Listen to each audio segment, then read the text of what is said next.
What's going on? Camera's right there.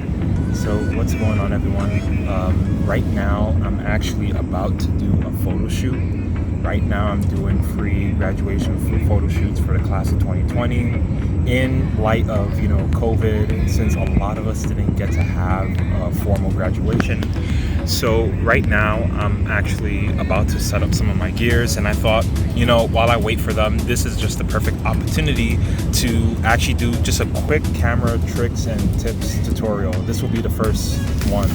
So let's get started.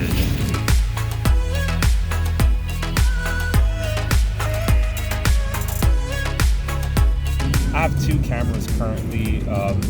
I work with the Nikon D56, and this is probably one of the best entry-level cameras you can get for Nikon, and it's just fantastic. The weight is incredible. Like, it's so super light. Like, if you can hold the body in your hand right now, it's so light. I added this extra battery pack so I can put two batteries in there and extend the battery life. When you're doing long shoots, I definitely recommend having this. It's a lifesaver. Also, always have more than one battery pack, so I guess that might be tip number one.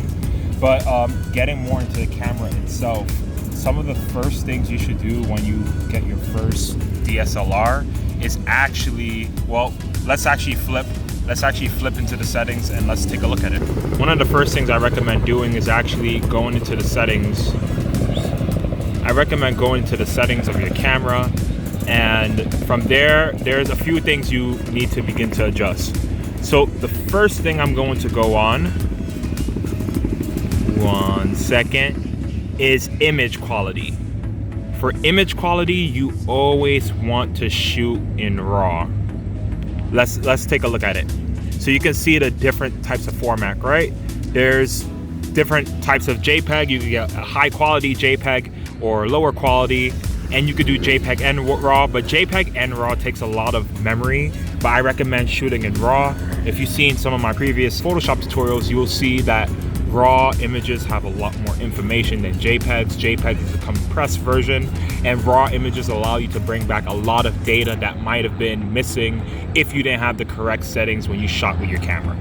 So that's tip number two for your when you first get your camera. Going in your settings, right?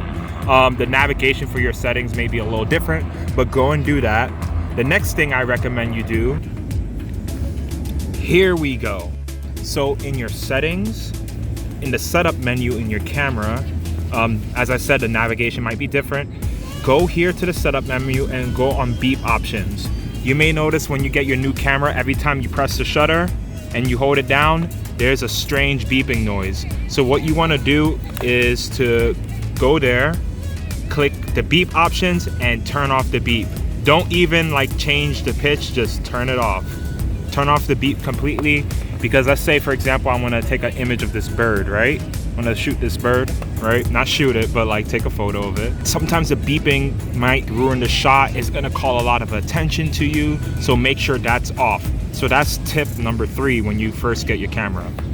And tip number four, for me, honestly, I would totally recommend using your camera on manual mode. So I'm going to do a future video talking about manual mode, the benefits of manual mode, but I definitely recommend using manual mode, and doing this will help you to get to know your camera and also totally go through the settings. I know it's intimidating and there's just a lot to kind of take in when you're looking through your settings, but do that and it's going to come a long way in terms of you beginning to understand your equipment. Also, another future video, I'm going to talk about different lenses that you can attach to your camera to really help improve the quality of your images, because honestly, DSLR, the body is important, don't get me wrong, but what I would say is more important than the body itself is all the glass you're using. So that was just a really quick and informal video, but just as a quick recap, tip number one, make sure you have multiple battery packs, because honestly, in a shoot, you never know when your camera is going to die, and having multiple battery parts is just a great way to be prepared just in case something like that happens. Tip number two, make sure you go into your settings and change the image quality to RAW. Shooting in RAW images is just the best way to get the most out of your photo editing and the best way to have the image retain a lot of information. Tip number 3, make sure you go into your camera settings and turn off the beeping option. The beeping option draws too much attention to yourself and it could be very distracting. It could cause your subject to run away, so make sure you do that. And tip number 4 is really getting to know your camera. For example, putting your camera in manual mode, play around with the settings, see what it does. There'll be a future video talking a little bit more about manual mode, talking about lenses and all these different things. But that's it for now. Gonna have to get started on this shoot pretty soon. Take care. Hope you all enjoy.